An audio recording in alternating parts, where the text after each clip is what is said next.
Hi everyone, this is Maribel Perez RN, and today we will be discussing stroke.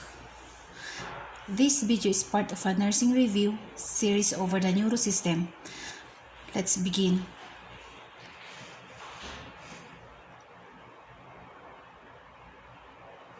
First, let's start talking about what is stroke. It is where blood rich in oxygen cannot reach brain cells, and when this happens, cells begins to die after a certain amount of time.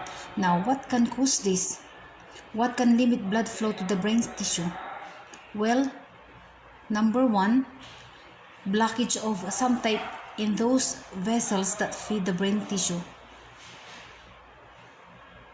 You can get a blockage and that will stop blood flow from going to that part of the brain, and if it is stopped so long, that brain tissues can die, leading to severe consequences, or that blood vessels can rupture, leading to bleeding, where all blood's being spilled out inside the brain instead of going to the tissue where it should be. Now, there are different types of strokes, and we're gonna talk about ischemic stroke, hemorrhagic stroke, and we're also going to hit a bit on TIA, transient ischemic attack. So first, let's talk about ischemic stroke. This is the ischemic stroke. An ischemic stroke is where you can have a blood clot within the vessels on your, or you have stenosis, which narrowing of an artery, and it's not able to feed the brain cells, the brain tissue, and this limit the blood that reach brain cells. Now, this can happen due to a couple reasons. First, let's talk about embolism.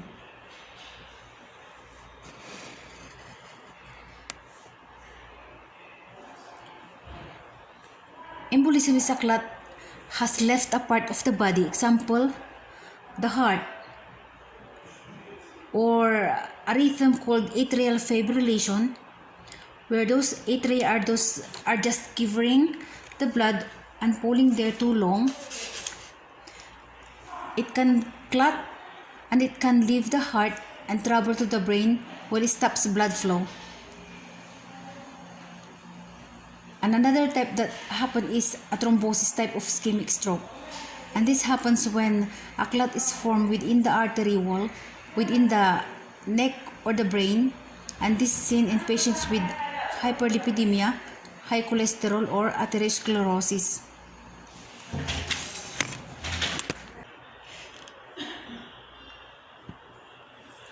Now let's look at hemorrhagic stroke. It happens due to bleeding in the brain due to a break in the blood vessels, and leads to no blood to perfuse the brain cells and excessive swelling from the leakage of the blood in the brain. Now, what can cause this? One thing that can cause this is brain aneurysm.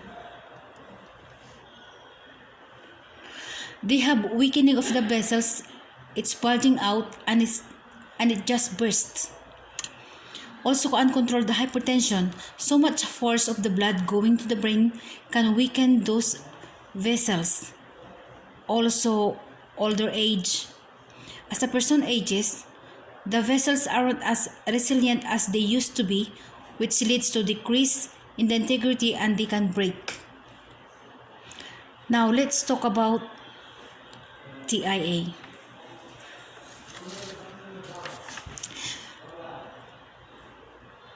This is an ischemic type of stroke, and its origin is some type of blockage in that vessel preventing blood from getting into the brain tissues. That what makes it different is that it's a mini type of stroke.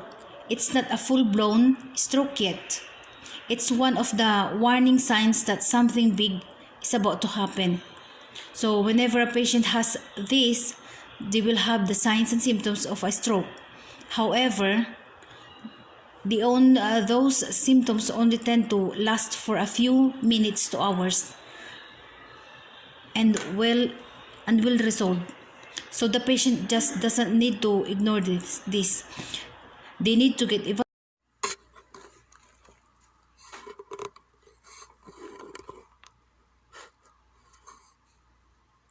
Now let's talk about the brain functions and anatomy. This part of the lecture is really to lay that framework for helping us understand those signs and symptoms and nursing interventions that we do for a patient with stroke. I'm going to be talking about the functions of each lobe or each area of the brain, along with the right hemisphere and the left hemisphere. So first, let's look at the blood supply. What supplies the brain with all of its fresh, rich blood? Because in stroke, that's the issue. There's not enough blood getting to the specific part of the brain, and it's causing the patient issues. Most of the blood supply that comes to the brain is through the carotid or vertebral arteries, and these arteries will branch off into other arteries and will feed this section, and each area of the brain has specific functions. Now, brain cells are super sensitive. They cannot go very long without that fresh, rich oxygenated blood. And within as little as 5 minutes, these brain cells starts to become affected, and the longer they go without this rich oxygenated blood, the more affected they become. They can die, and it can be irreversible. There's no replacing those brain cells. Now let's look at the brain and let's look at each section and see what its function is. We'll start in the front.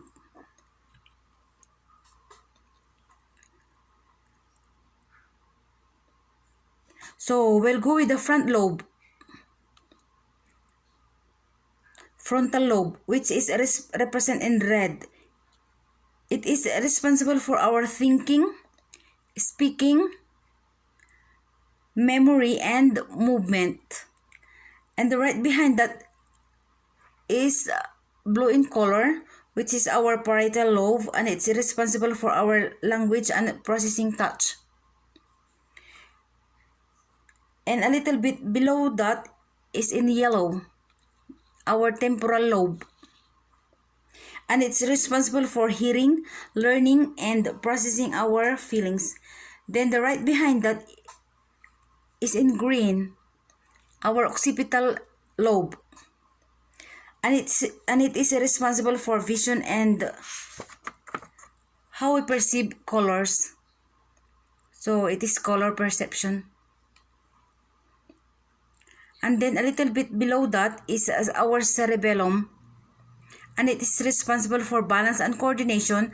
And then underneath that purple is our brainstem, and it's very important. It helps us with our breathing, heart rate, and temperature. Now let's talk at the right side of the brain versus the left side of the brain.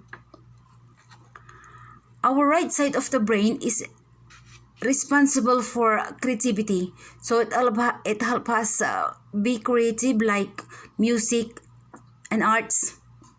On the contrary, our left side is our logical side, so it helps us with logic, and it helps us with things like reading, writing, speaking, and things like that. Now, how do you remember the two?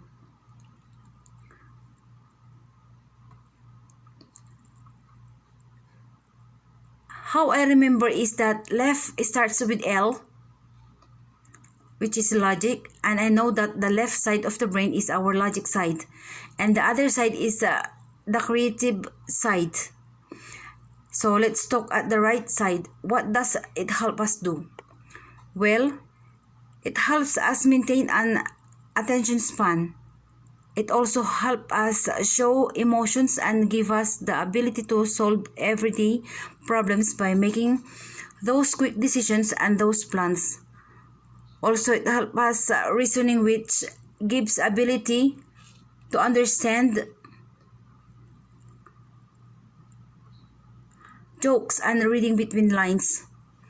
Whenever we're conversing with people, also making judgment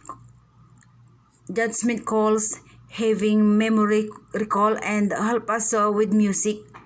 Our awareness, it controls the left side of our body. Now let's look over the left side. It helps us with speaking, writing, reading, math skills, analyzing informations, and planning. So what happens when a patient has a right brain injury? Based on all those normal functions we just seen, well, our left side is going to be affected. So what you're gonna find is that the patient's going to have some left side weakness called hemiplegia. So what happens when a patient has a right brain injury? Based on all those normal functions we just seen, well, our left side is going to be affected. So what you're gonna find is that the patient's going to have some left side weakness called hemiplegia. Also, they can have impairment of their creativity because that's our creative side of our brain. So they'll have issues with understanding, interpreting arts and music. They will be confused on date, time, in place. They won't be able to recognize familiar faces or the person's name that goes with that face. They'll have loss of depth perception and trouble staying on topic while talking because remember, they're gonna have a short attention span. In addition, they're gonna be able to see the things on the left side of their body, and this is going to lead to, I want you to remember that this left side neglect, this is where they ignore the left side of their body. They're also going to have trouble with maintaining proper grooming habits. They can also be unstoppable emotionally. They're not going to think things through. They're going to be very impulsive, and they're gonna have poor ability to make decisions and assessing the spatial elements like shapes. Furthermore, they're gonna be in denial about their limitations, which is gonna put them at risk even more for injury, because they're impulsive and they really don't realize how they're limited with this stroke. They're not gonna be able to interpret nonverbal language very well or understand the meaning of things. So you need to have that in mind. You need to keep that in mind when you're providing education or asking the patient to do something who has a right brain injury.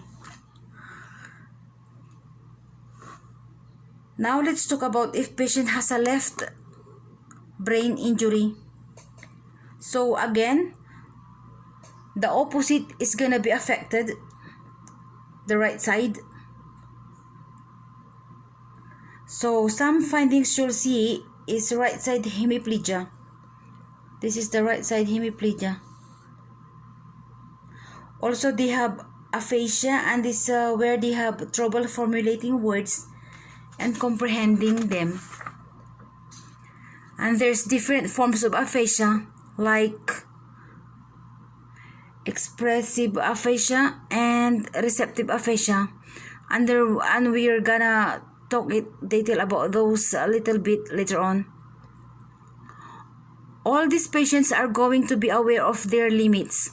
On the contrary, the patient with right brain injury was not aware, but this patient will be aware of them, and they can experience severe depression, anger, and frustrations, along with having trouble understanding written text.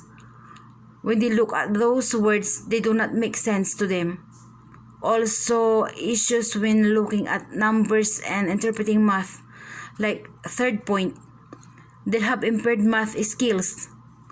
Also, they have impairment math skills and issues with writing, agraphia, and their memory will be intact. and they can have issues with seen on the right side of the body. Now let's talk about the risk factor of strokes. A patient's chances of developing a stroke. And as I go through this, asking yourself which of the are modifiable, something that patient can change, or unmodifiable, something that a patient cannot really change, because exams love to ask those questions. And also they love to ask about which patient is most at risk for developing a stroke. For instance, like smoking is a modifiable thing that a patient can stop doing to decrease their chances of stroke. However, if they had a family history of it, they really can't change that. They're stuck with that, unfortunately, because it's in their genetic code. So to help us understand or remember all those risk factors, let's remember the pneumonic stroke happen.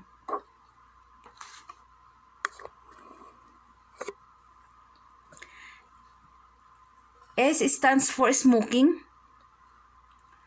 Smoking makes those blood vessels decrease their integrity so they don't work as well as they should, which can increase the chance of stroke. T for thinners, specifically blood thinners. If a patient gets their blood way too thin, that increases the risk of one of those vessels bursting in the brain. R starts for rhythm. This rhythm changes, and this can happen in those rhythms such as atrial fibrillation or flutter, and the heart is not contracting properly. Blood is pooling in the heart, and we don't want blood to conquer heat together along with enough, because if it does, can form a clot, and the clot can leave the heart and go to the brain. So it's important when patients are in these rhythms that they're coagulated, so don't develop a blood clot. O stands for oral contraceptives, birth controls. K for kin, the family history, they have a history of that. E for excessive weight, being obese increase the risk of it, because remember, hyperlipidemia is one of those risk factors for developing stroke. So patients who are overweight tend to have high cholesterol, among other things. And S stands for senior citizens. These are patients who are elderly in age. Remember, advanced age, those vessels are not as resilient as they used to be, so that increase the risk. H for hypertension, uncontrolled BP. A stands for atherosclerosis. P stands for physical inactivity. And another P for previous TIA. Remember what we talked about, that mini stroke? But they're having those signs and symptoms, but they're resolving. They still need to get checked out, because it can be a worse warning sign that a big stroke may be happening. E stands for elevated glucose, or DM. And this is specifically in patients who have diabetes, and this really traces back to how diabetes, that elevated blood sugar, is so hard on those vessels. In a sense, just sticks to this to those vessels and hardens them up. N stands for aneurysm brain. This is where brain vessels are outpouching in a sense, and they can rupture it.